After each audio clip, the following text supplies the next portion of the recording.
Geostrateški položaj, modern zakonodajni okvir in prenovljena institucionalna podpora Sloveniji omogočajo, da postane najprivlačnejši sedež za arbitražno reševanje gospodarskih sporov v regiji.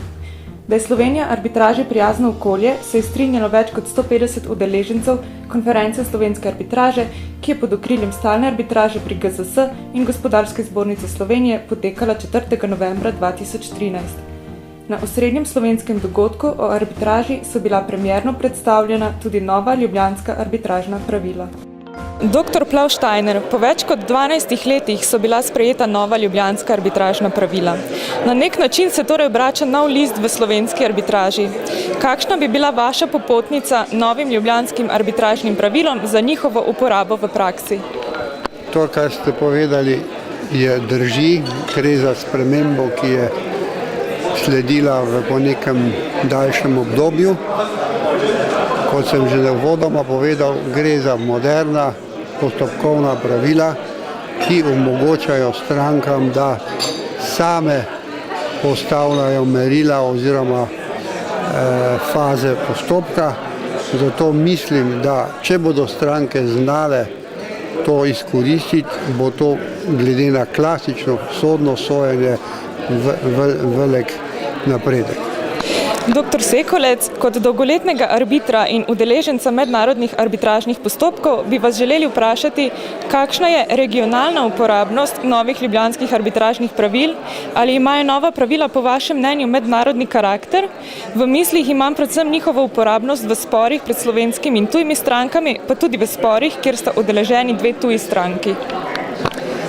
Nova ljubljanska pravila, slovenska pravila so v skladu z mednarodnimi standardi.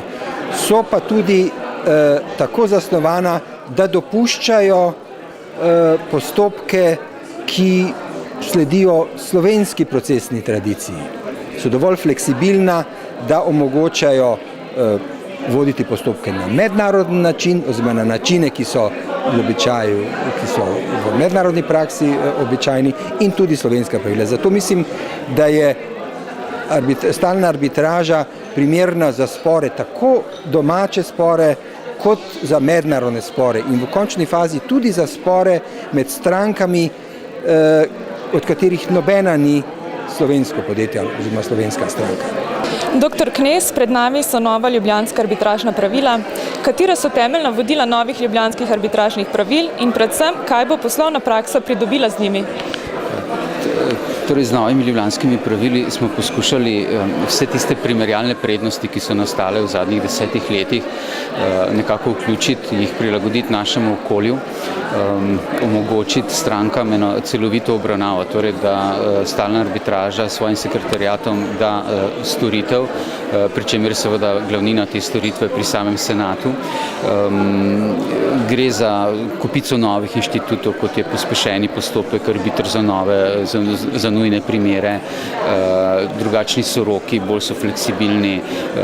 Tu je dolžnost senata, da pripravi časovni načrt, vsebinski časovni načrt, kako se bo stvar odvijala, da uredi formalnosti vnaprej, torej da stranke v bistvu že na začetku vedo, kako se bo odvijal spor, kdaj se bo približno končal, določen je rok 9 mesecev za dokončanje postopka, ki se seveda lahko spremeni, lahko se podaljša, vendarle ima roko nad tem tudi sekretariat, samo pod določenimi pogoji. Tako da tukaj je ena večja previdljivost, ena večja pravna varnost z vidika časovnega aspekta strank. Poenoteni so postopki za domače in za tuje arbitraže oziroma za spore z mednarodnim elementom domačim, tako da ne bom rekel ravno, da gre za Kopernikusov preobrat v smislu, da sedaj obstoječa pravila, da pa gre za reformo, da gre za vnos enih novih inštitutov, ki bodo spremenili tudi delovanje odvetnikov, ne bo se vložila več tožba, ampak zahteva pred tožbo in tako dalje. Mr. Emery, what are in your opinion the key features of the Slovenian legal infrastructure for arbitration? Do you see Slovenia as an arbitration-friendly environment on the global map of arbitration? Well, I think to have an arbitration-friendly regime, it's necessary not only to have a friendly arbitration law, so Slovenia adopted the UNCITRAL model law on international commercial arbitration, of course, modified for local requirements, But they also adopted the amendments to that arbitration model law from 2006, which are forward-looking. And so to have a basis, you need a procedural law like the UNCITRAL model law to facilitate arbitration. At the same time, of course, any jurisdiction also needs to be a party to the New York Convention, the Convention on the Enforcement and Recognition of Foreign Arbitration Awards. In order to facilitate enforcement of awards, you need participation in a broader legal scheme, in this case one defined by a convention. In addition, however, a jurisdiction needs generally friendly rules and laws to international commercial practice. So in Slovenia, what you have, in addition to the UNCITRAL model law on arbitration and the New York Convention, you also have the CISG, the United Nations Convention on the for Contracts and International Sale of Goods, and the Limitation Convention. Having a basis from which to facilitate international commercial transactions means that parties feel comfortable in the environment and are able to recognize the expertise of the environment in international commercial matters. So this kind of combination of things, combined with the availability of an arbitration institution and one with modern and up-to-date rules, are all necessary for creating an environment that's arbitration friendly. And Slovenia has this underlying framework. Gospod Korošec, v bližnji prihodnosti bodo investicije v infrastrukturo in strateške sektorje nedvomno odigrale ključno vlogo pri prepotrebnem gospodarskem preboju Slovenije. Investicijski posli pa so povezani tudi s tveganji in uspešnost pritegnitve kapitala v Slovenijo je v veliki meri odvisna prav od tega, ali se bodo investitorji v Sloveniji počutili varne. Kakšno vlogo po mnenju svetovalnih inženirjev pri tem igrata uporaba pogodb FIDIC in arbitraže kot načina reševanja potencialnih investicijskih sporov? Mednarodne pogodbe FIDIC so v svetu že dolgo let uveljavljene, saj veljajo za najbolj uravnotežene pogodbe, kjer so riziki med naročnikom in izvajalcem pravično porazdeljeni. Zato tudi mednarodne finančne inštitucije, kot so Evropska banka za obnovo in razvoj, Evropska investicijska banka, Svetovna banka in pa tudi kohezijski sklad Evropske skupnosti zahtevajo uporabo standardnih FIDIC-ovih pogodb.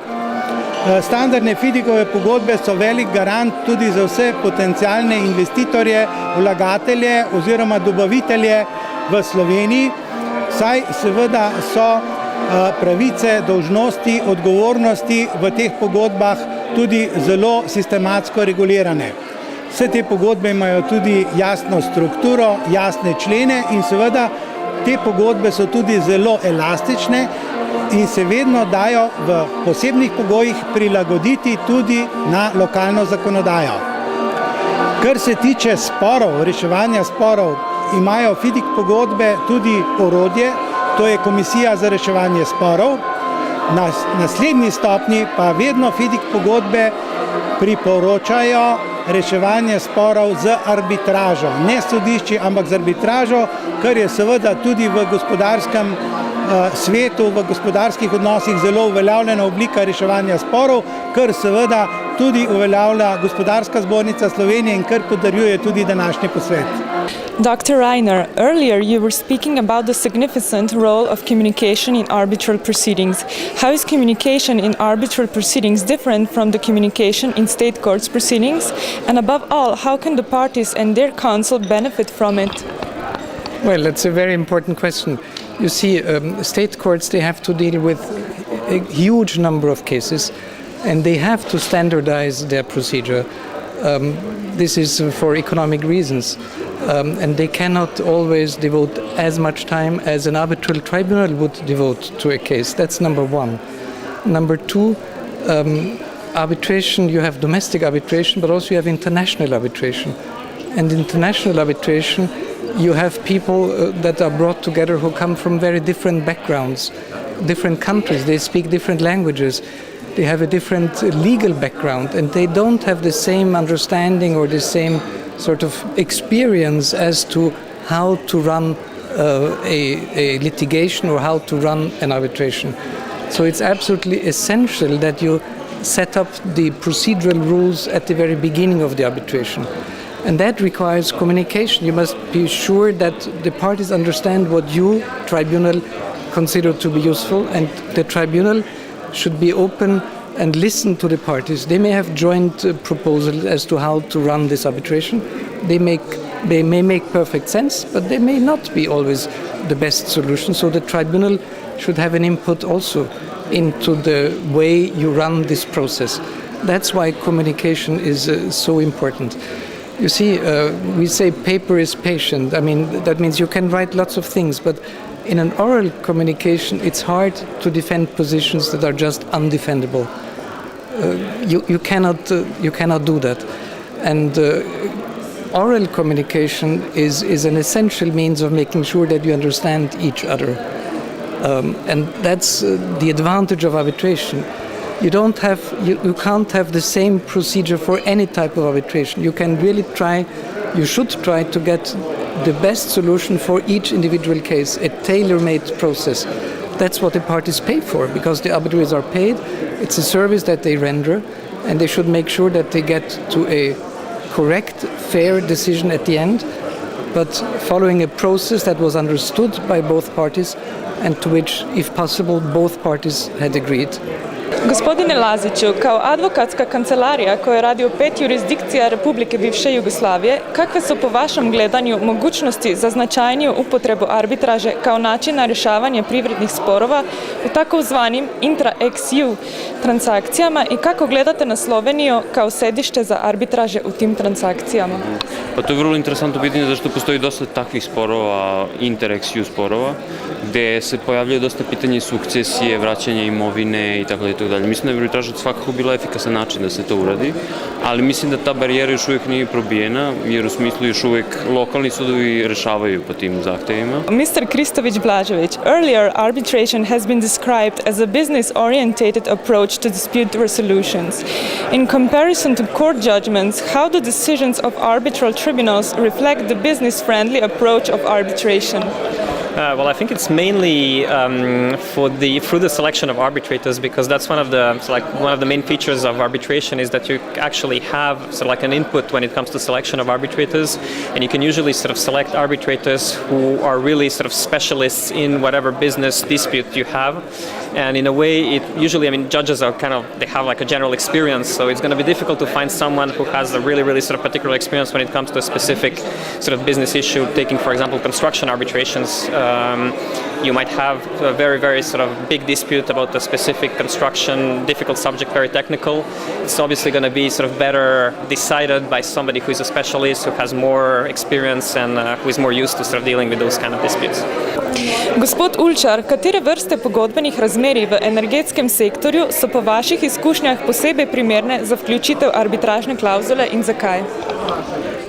Za energetsko področje sta predvsem značilni dve vrsti pogodb. Ena vrsta pogodb vsebuje dolgoročna pogodbena razmerja med recimo dobaviteljem energentov in kupcev tega energenta, na drugi strani pa imamo pogodbena razmerja, ki vključujejo kompleksne investicijske projekte in mešanice različnih vrst pogodb, pri katerih prevladujejo elementi gradbenih pogodb. V obeh tovrstnih oziroma v obeh takšnih vrstih pogodbenih razmerij lahko izkoristimo vse prednosti, ki jih arbitražni postopek daje. Hitro rešitev spora, kompetentno telo, ki odloča o sporu, tajnost pogodbenega razmerja lahko ohranimo tekom vsega spora in arbitražni postopek navsezadnje pomeni, da pogodbeni stranki lahko sodelujeta tudi pri kreiranju rešitev in s tem ohranita oziroma nadaljujeta pogodbeno razmerje.